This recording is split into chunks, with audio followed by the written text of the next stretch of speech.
Proclamation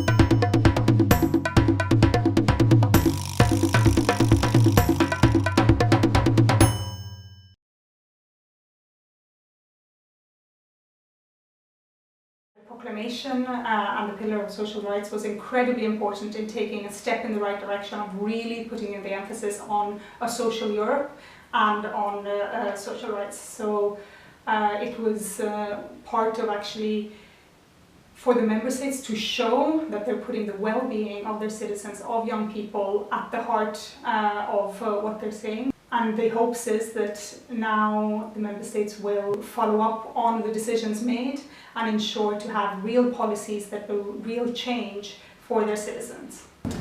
We very much welcome the proclamation of the pillar because we view it as a comprehensive vehicle to try and bridge the gap between the social and economic dimension of Europe.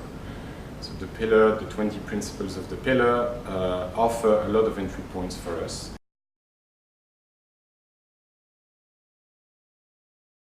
The pillar was a step in the right direction, but it does not go far enough, especially without mechanisms for implementation and also monitoring. It's clearly still lacking in actually holding member states accountable for what they actually do and what do they implement. Another point is that more than the conditions of workers, the pillar needs to go beyond that and actually look at the social well-being in a much more holistic view and not only in terms of an economic view.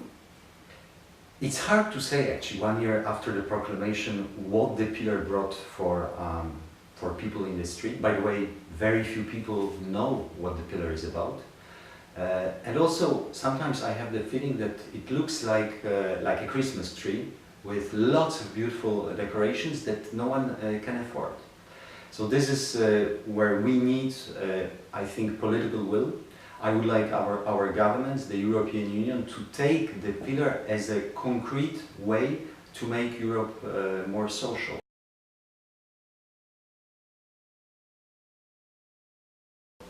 Before, everything had to be directly linked to the idea that Europe is first and foremost a free market space.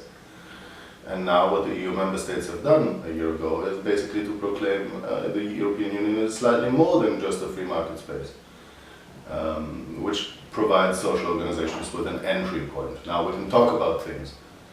Doesn't mean that everything has been paradisical from that point onward, but still a lot of work to be done. But now at least we can start talking. What Europe needs to do now is really scale up its ambition when it comes to care and the care economy. And it means really ensuring that we are putting caring for each other at the heart of the economy instead of the economy's growth at the heart of exploiting people, which has become, for us, the imbalance in the European project.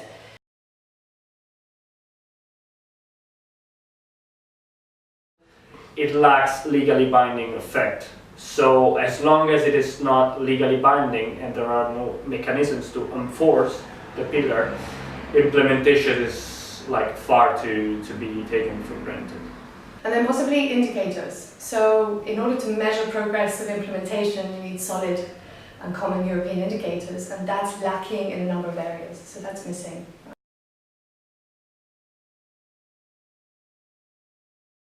To make Europe truly social, we have to reverse the political drivers that we currently have at European level. We have to put the social well-being of the citizens and all others who are guests in the European Union as our primary concern. And that means changing our focus necessarily from economic growth to social growth. In order for the social pillar to be meaningfully implemented, it needs to have more political will behind it. There needs to be meaningful funds behind the social pillar. On a more societal level as well, there needs to be a political, a cultural shift as well in terms of our understanding of poverty eradication and the political focus that we have on it as well. And we need to see more of an understanding of poverty eradication as a public good.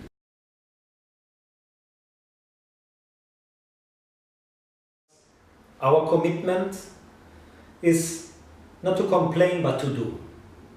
To do with concrete projects and services that we are offering, and we will do it upholding the European Pillar of Social Rights. We will do it also bringing the best practices to politicians and to the national administration, to the European administration.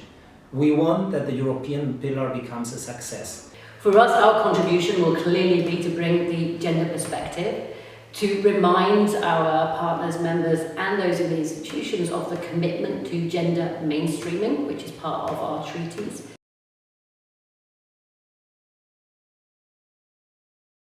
The most important thing we can achieve together is raising awareness on what the possibilities are, and also on better coordinating our different initiatives in order to achieve the same goals and the same aims.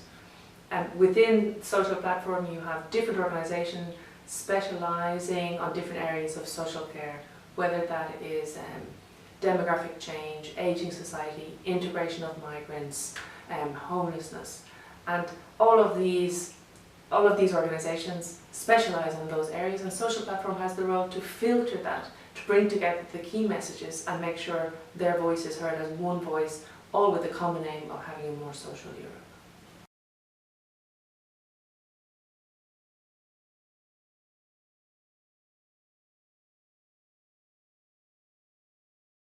I hope Europe will be more social by then. And I hope that the sort of commitment to have a AAA social Europe will not be a slogan, but will be in some way a reality, or there will be progress towards that reality. The room for progress is huge, and the European Union can play a role to ensure that progress to happen. What I really hope is that by then we have again a more positive, a more mobilizing atmosphere, ambience, feel around European cooperation, because that is what is missing at the moment. So I hope that thanks to the positive political actions, campaigns, strategies of the European institutions and the positive contribution of civil society, that we will have again this feel of, yes, we belong together. Let's build a more social, a more inclusive Europe together.